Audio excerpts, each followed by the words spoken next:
Okay, welcome to APS1012. So now I'm going to talk about Module 1. There are 12 modules in APS1012, and for each module I'm going to give like a 10-minute introduction, 10 to 15 minutes max, introduction to the content of the modules. And then there's actual videos which go into much greater depth for each module. So Module 1 is basically an introduction to the actual course. And there are two videos that are in this module. Video 1.1 talks about the mechanics of an online course. So how do you use Blackboard? And Module 1.2 talks about the actual course content. So I go through a little overview of the 12 modules. Now, these videos were made several years, way at the beginning of the class, many years ago, and I chose to keep them. What you'll notice in them is that my hair is much darker. But I haven't changed too much, and I thought that I'd give you these modules here, these videos, just to give you an update, and I might change them from year to year, a little update on some of the content, because the content, I advance it, but the core body of knowledge pretty much remains the same. In video 1.1, I talk about how you use Blackboard. I talk about also the concept that you have to work in teams. Now, the course can be run 100% online. There's also a 10-day version of APS 1012. The course can also be run the traditional manner, live in-class sessions, once a week for the duration of the term, usually about 12 or 13 sessions. So in Module 1.1, I actually talk about how you use the discussion board. The discussion board is where students actually interact with one another, and it's where and I grade you for it. So it's where I have a set of questions based on the video modules and based on some of the academic papers, based on some of the PowerPoint materials.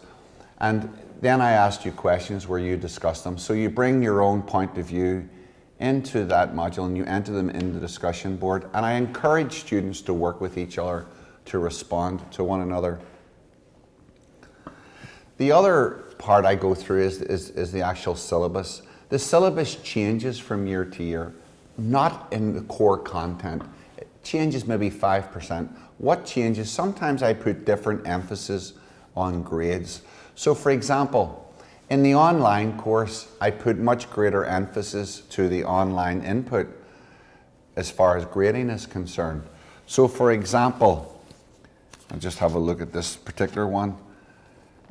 In this particular class, this was an online class, it wasn't a 10-day.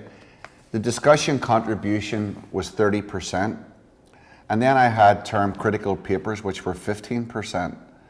Then a 1-minute video, actually this was for online, was 10%, and a critical review paper 15%, and the final report was 30%. So these numbers vary. So if you're in the class, you don't have any online discussions, but you have in-class presentations. And I probably would make that a 40% emphasis, because you're doing a lot of the work in the class, making team presentations every single day. And so I put more emphasis on those than I would in online discussions. But in it, basically in the module 1.1, I just go through the actual syllabus and explain the concepts. You will work in teams. All my courses, all of them are team-based, simply to replicate the real world. Because when you're working in the real world of innovation, you will work in teams. If you choose to be a research engineer or a technical engineer working in a cubicle or in an office or whatever you happen to have, where you're not really interacting too much with people, that's a different career path. But if you're going to engage in innovation in the broader sense, you simply can't afford not to work with other people. You will be forced to work in multidiscipline teams from people from various departments in the company, from customers and suppliers, working globally, working across many different divisions perhaps. So you will learn the skills of teamwork in this course, and you'll also learn, again in Module 1.1, Video 1.1, how to work with teams on the in the internet and virtually. In video 1.2 of module 1, I just talk about each of the modules themselves. The course is split up into 3 major sections. And the 3 major sections, modules 1, 2, and 3 puts innovation in context. So module 1 I talk about just it's an orientation. Module 2 is the dimensions of innovation. So there's product innovation, process innovation, business model innovation. Then there's different kinds of innovation. There's radical innovation. There's incremental innovation. So we explore that, we unpack that, and we use lots of case studies throughout the course, I might add. There's also a bunch of specialty videos in week 2, and I'll get into that in more depth. Stuff like innovation, life cycle, business model, process innovation, product innovation. So there's a lot of subspecialty videos in module 2. And module 3 talks about the diffusion of innovation, how innovation gets diffused. And then part 2 of the course is the development of an enterprise. So if you want to create innovation and take it to market, you got to have a corporation, you have to have an enterprise. You can build it, you can buy it, or you can work in it, or you can consult to it. But you have to design it. You have to design the enterprise. Then you have to build the organizational capability to actually deliver innovation, and also, not only that, to transform the enterprise in order to then create a steady state business. And there's a bunch of specialty videos with that. Then part 3, I talk about in module 6 is enterprise integration and process management. So that really deals with the whole supply chain. So how you manage the workflow, the process flow, and the integrated systems from conceptual design all the way through to delivering your products to the customer. And there are actually specialty videos there. Again, I go into that in more depth in those modules. But we'll talk about British Aerospace, or now called BAE Systems, and Lockheed Martin. So I give you some specific case studies that I've been involved in. And then module 7, we talk about integrated process and project management. So there is a course here on project and program management. And there is also a course on team building, I think, and psychological skills. What this module does is show you how those things fit together. So how do you take process management of a product development process and then instill project management methods and techniques to manage schedules and plans, and then working cross-functional teams. So that's what module 7 talks about.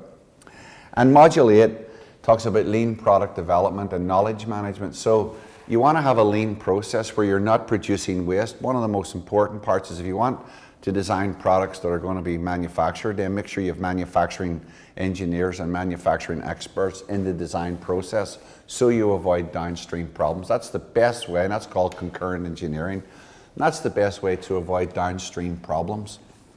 And then module 9 is, so you've designed a process, a product development process or an innovation process, and you want to implement it in an existing enterprise. How do you go about that? How do you deploy it? How do you embed a new innovation process? And that starts where you start dealing with change management, the soft stuff, or the hard stuff actually. From my master video, you'll hear me talk about that. You know, it's the stuff where there's big challenges. And then in module 10, I have a book on this, just on module 10 and 11, a book called Sustaining Innovation Through Problem Solving. This module, and this is section 4 of the whole course, Sustaining the Enterprise. How do you sustain it? So you've built it, you've got all your good processes, you've got technologies and ERP systems, CAD/CAM systems, the right competencies and capabilities. So how do you sustain this? You sustain it by, the Japanese would have called it Kaizen, continuous improvement, but I'm calling it continuous problem solving. So it's identifying issues year after year, and then solving issues, making improvements as a way of life, but also bringing the tools of problem solving, of fishbone diagrams, root cause analysis, solutions development in a systematic way. So module 10 talks about continuous as-is analysis of a current state business, and I suggest that's done at least once every 2 to 3 years. And then continuous improvement through problem solving. In other words, So you're analysing the business, you identify the issues, then you put a team to fix them, to improve them. So it becomes never ending in terms of, making the organisation fit for purpose and healthy. Module 12 is the wrap up, and I talk there about holistic and systems thinking. And I talk about the whole concept of the enterprise as a living system.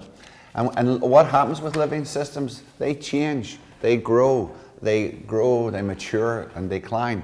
We don't want the organizations to decline.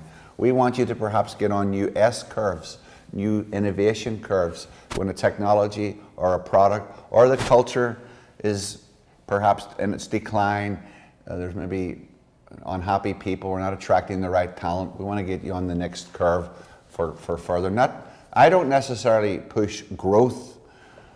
I don't even necessarily push profit as defined by Wall Street, because we're developing in society today a whole different set of values around profit. So money for money's sake, I don't particularly value that. I'm looking for social harmony, community harmony, people actually living full lives, etc., are not quote, selling their souls for the corporation. I want healthy corporations. I want them to be profitable, but I want them to be socially responsible to both their employees and to the greater society and to the globe and to the earth and to nature. So this is a more harmonious approach. I don't necessarily talk about all that stuff in Module 1.2, but it does come out through other modules, the whole concept of harmony with the greater environment that we live in. We hear about sustainability. So instilled in this course are hardcore management science and management systems and management theory. But around it is sort of a philosophy and an ethos of trying to do good. And so that is also connected to my other course, the APS 1018, History and Philosophy of Engineering. And that's about it. So it sets the stage. Module 10 is 12, the very last one, is very interesting because it does talk about holistic systems thinking. It looks at, you've got molecular systems within us. You got a human system, the human physical system. Then you have a community system. Then you've got an enterprise system if you're working in a corporation. In the enterprise, you've got the overall, the provincial system, if you want to call it, or the country system, from the country to the globe, from the globe to the universe.